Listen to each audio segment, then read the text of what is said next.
영성 생활의 형태. 수도승들이 하루의 시간을 어떻게 배정하고 어떤 훈련을 실천하는가는 삶의 성패가 달린 중요한 일이다. 건전한 영성은 건전한 삶의 양식을 전제로 한다. 포임의 나빠스는 말했다. 우리는 판포 노부에게서 3가지 몸의 훈련을 발견했으니 곧 날마다 저녁 때까지 금식하는 것과 침묵하는 것과 손으로 많은 일을 하는 것이다. 그는 이 훈련을 통해 영적 성숙에 도달했다. 이 3가지를 일관해서 수행해 나가는 것이 그를 바꾸어 놓았다. 그리고 안토니오스는 천사를 통해서 자신의 삶이 어떻게 성공할 수 있는지를 알게 되었다.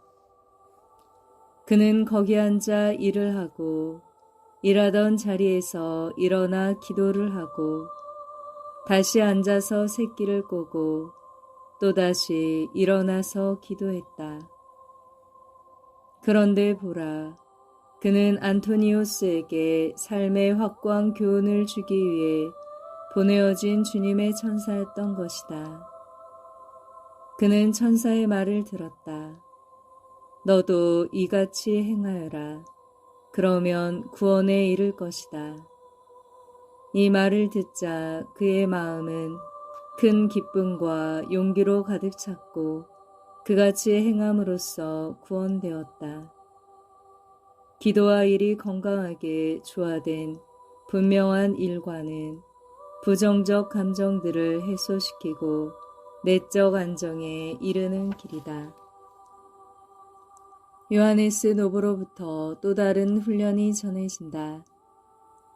요하네스 노브는 추수일을 마치거나 노인들과 함께 집에 있다가 집에 돌아오면 먼저 기도와 묵상과 시편을 노래하는 시간을 가져서 자기 생각이 다시 전과 같이 정연해지도록 했다고 한다. 요하네스는 동료 수도승들과 대화하다가 흥분되었던 감정이 그대로 머물러 있게 하지 않았다. 감정을 정리하기 위해 우선 기도 시간을 가졌다. 우리가 정리되지 못한 감정들을 지닌 채 많은 활동을 하기 시작하면 알 수 없는 불만이 우리 안에 자리하게 된다. 수도승 사부들은 무질서한 생각은 수도승에게 혼란을 가져올 뿐 아니라 욕정에 빠지게 한다고 한다. 자신의 생각과 감정을 비판적으로 생각하지 않고 자유로이 방치하는 사람은 자신도 모르는 사이에 충동의 지배를 받고 내적 자유를 잃어버리게 된다. 요하네스로부터 또 다른 비슷한 이야기가 전해진다.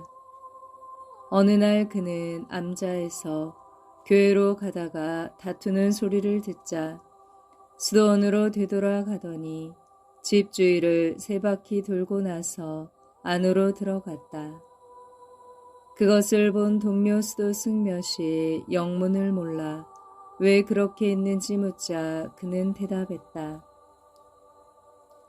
다투는 소리가 귀에 가득 차 있어서 고요해진 다음에 수도원으로 들어가려고 몇 바퀴 돌았지요.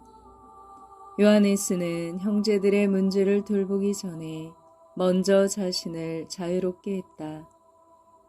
그는 싸우는 형제들로부터 받은 부정적인 감정에 영향을 받지 않고 자신의 길을 간 것이다. 남편들이 직장에서 부정적 감정을 안고 집으로 돌아오기 때문에 저녁마다 수많은 극적인 일들이 일어난다. 아내들은 귀가하는 남편들을 기쁘게 맞이하지만 집에 돌아온 남편들은 직장에서의 문제로 가득 차 있기 때문에 스쳐가는 말만 할 뿐 사소한 문제에 대해 과민한 반응을 일으킨다. 직장에서 생긴 감정들로부터 자신을 자유롭게 하기 위해 의식적으로 집 주위를 천천히 걷는 시간을 마련하는 것은 여유를 갖기 위한 좋은 훈련이 될 것이다. 그러면 직장에서의 문제를 떨쳐버리고서 자신을 기다리던 가족들의 분위기를 민감하게 알아차릴 수도 있고 함께 있을 수 있게 된다. 안토니오스 아빠는 이런 말을 했다고 한다. 스도승은 자기가 죄를 짓지 않았는지 확인하기 위해 스톤 안에서 몇 걸음을 걷고 물을 얼마나 마시는지 되도록 노부에게 신뢰를 갖고 말해야 한다. 스도승에게 생활의 외적 형태는 매우 중요하다. 스도승이 건강한지, 참으로 하느님을 찾는지, 아니면 자기 자신만을 찾는지를 알 수 있는 기준이 된다. 외적인 질서는 스도승을 내적으로 건강하게 한다. 그의 생각과 느낌을 정화시켜 내적으로 맑고 투명하게 한다.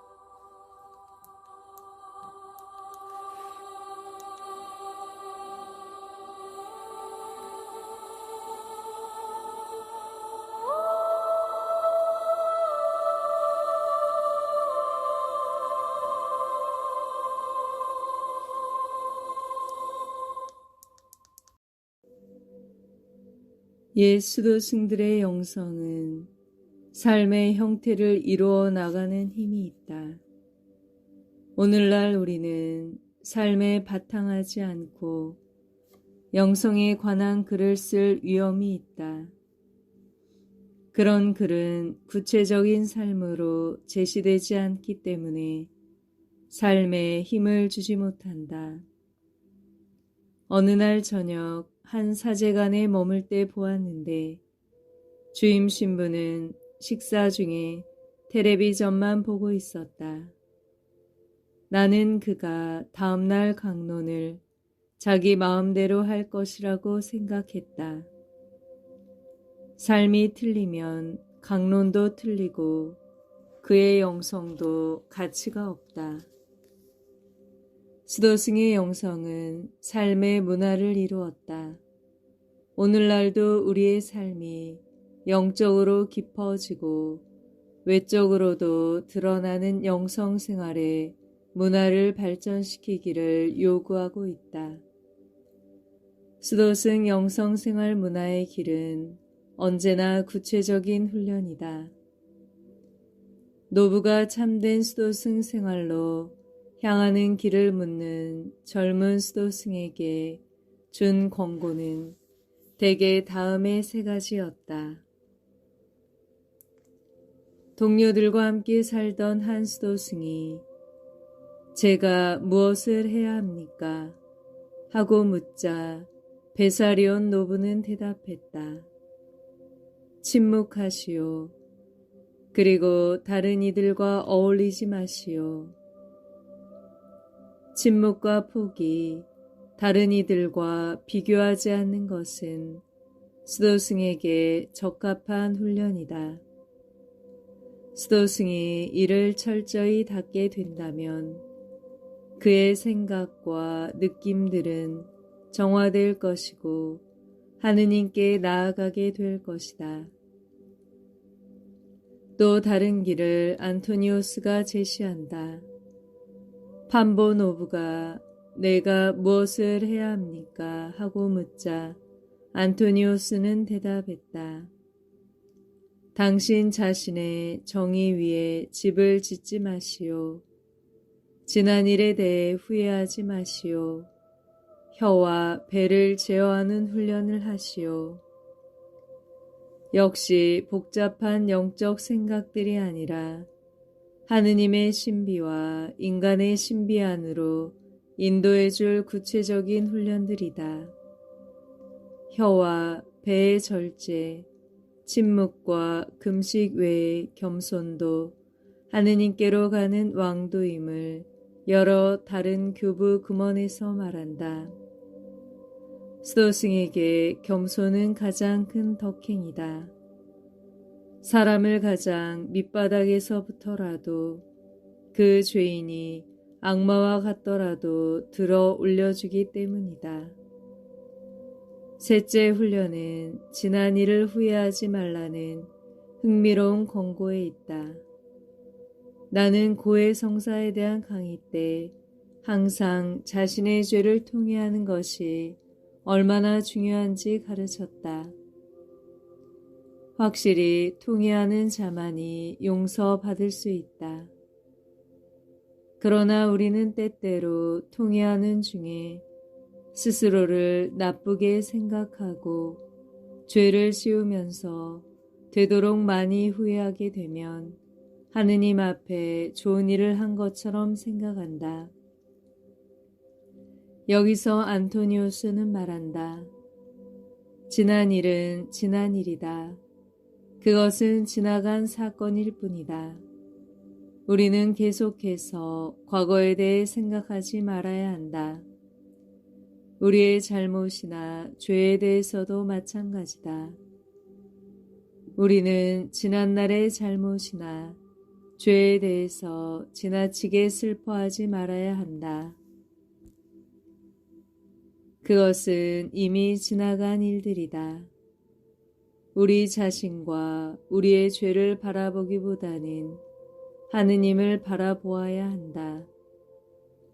하느님은 우리의 마음보다 훨씬 크신 분이며 모든 것을 알고 계시다. 하느님은 우리의 실패를 알고 계신다. 우리는 또다시 죄를 지을 것이고 우리 자신에 대해 보증할 수 없다. 그러나 우리는 악의 세력이 우리를 지배하지 못하도록 해야 한다. 악의 세력이 우리를 지배하지 않게 하는 방법은 그것에 대해 지나치게 생각하지 않는 것이다. 그것을 하느님께 맡기고 스스로 염려하지 않는 것이다. 안토니우스의 이 권고는 우리의 마음을 알고 이해하는 하느님의 자비에 대한 큰 신뢰를 말하고 있다.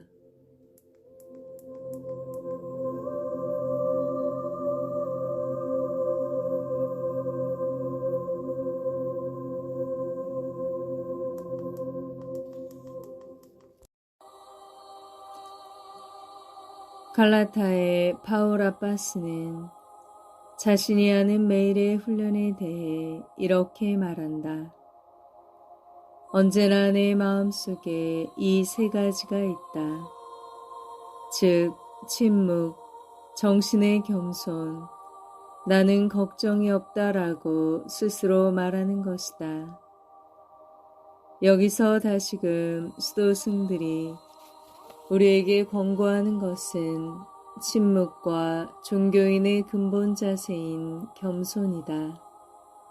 어느 수도승 사부는 겸손이 없는 곳에는 하느님도 계시지 않는다 라고 말했다.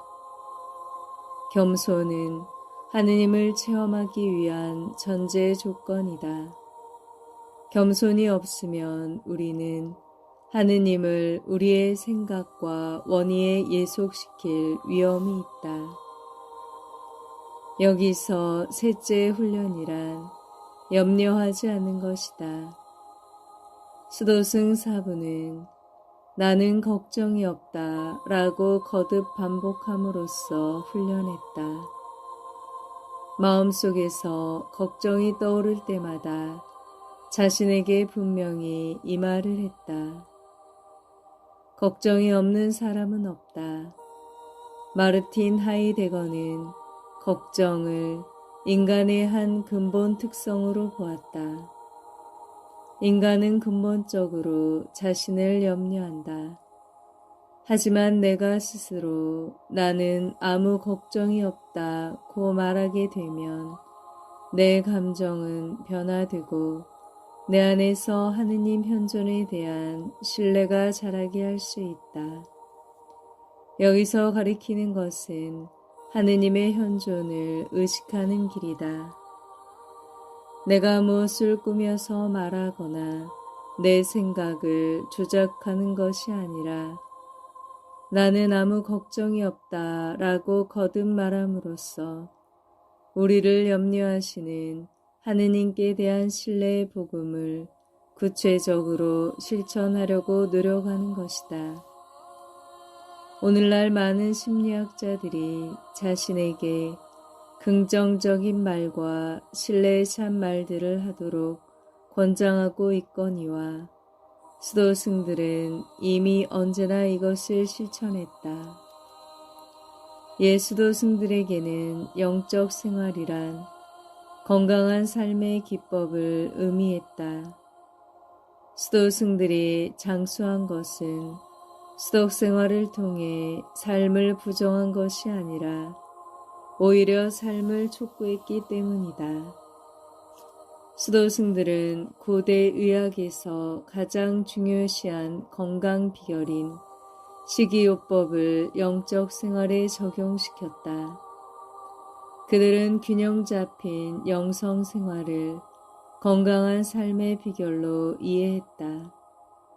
건강한 삶은 균형 잡힌 삶의 양식을 전제로 한다.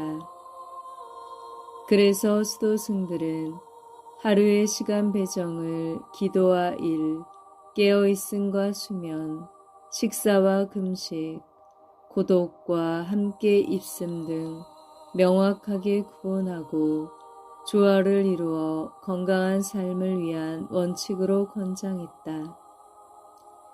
인간은 외적 질서를 통해 내적 질서에 이르게 된다. 물론 그것은 자신을 예속시키는 강제적 질서가 아니라 건강한 생활 양식을 말한다. 수도승의 생활 양식은 시간 배정, 영양 섭취, 일, 거주, 그리고 영적 지도자와의 분명한 관계 등을 말한다. 오늘날 우리가 옛 수도승들의 생활 양식을 그대로 모방할 수는 없다. 그러나 외적 질서가 내적 질서를 가져다주고 균형 잡힌 생활 양식이 영혼을 건강하게 한다는 원칙만은 오늘날에도 유효하다. 수도승 생활의 역사 안에서 건전한 생활 양식은 베네딕토에게서 볼 수 있다. 베네딕토는 일, 공동체, 권위의 분명한 삶의 체제를 갖추는 것이 인간을 건강하게 하는 결정적인 것으로 보았다. 베네딕토의 체제는 작은 공동체를 염두에 두고 만들어진 것이지만 온 유럽을 위한 기반이 되었다. 이 체제를 따라 살던 작은 공동체들이 온 서방 문화의 원천이 되었다. 문화는 외형적인 삶이다. 우리에게 적절하고 도움이 되는 삶을 스스로 형성하거나 삶에 어떤 형태를 부여한다면 우리는 삶에 대한 즐거움을 얻게 된다. 그러면 우리가 살아야 한다는 소극적인 태도가 아니라 자발적인 태도를 지니게 된다. 우리가 어떻게 일어나고 어떻게 하루를 시작하고 어떻게 일하러 가고 어떤 모양으로 식사에 임하고 어떻게 하루를 마감하는지 이것은 모두 자기 방식대로 이루어진다. 건강한 생활 양식은 건강한 삶의 의식을 필요로 한다. 그러므로 우리가 삶의 의식에 주의를 기울이지 않으면 우리의 삶을 병들게 하는 일들이 우리의 삶을 형성하게 된다. 예컨대 하루 종일 분주하게 지내는 것, 아침 식사를 급하게 대충하는 것, 항상 지각하는 것 등이다. 건전한 의식은 우리를 건강하게 하고 삶을 활기차게 하는 기쁨을 선사한다. 에어하르트 캐스트너는 아토스 산 위에서 관찰한 의식에 관해 다음과 같이 적는다.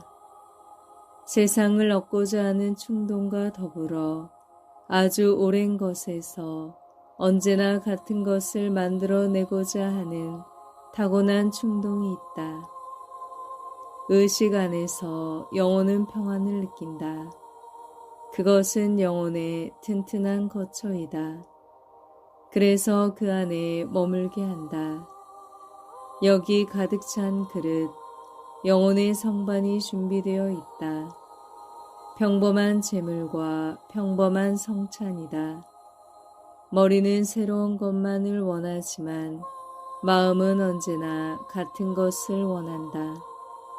건전한 의식은 삶에 신뢰와 안정과 선명함을 부여하고 그곳에 머무르게 한다.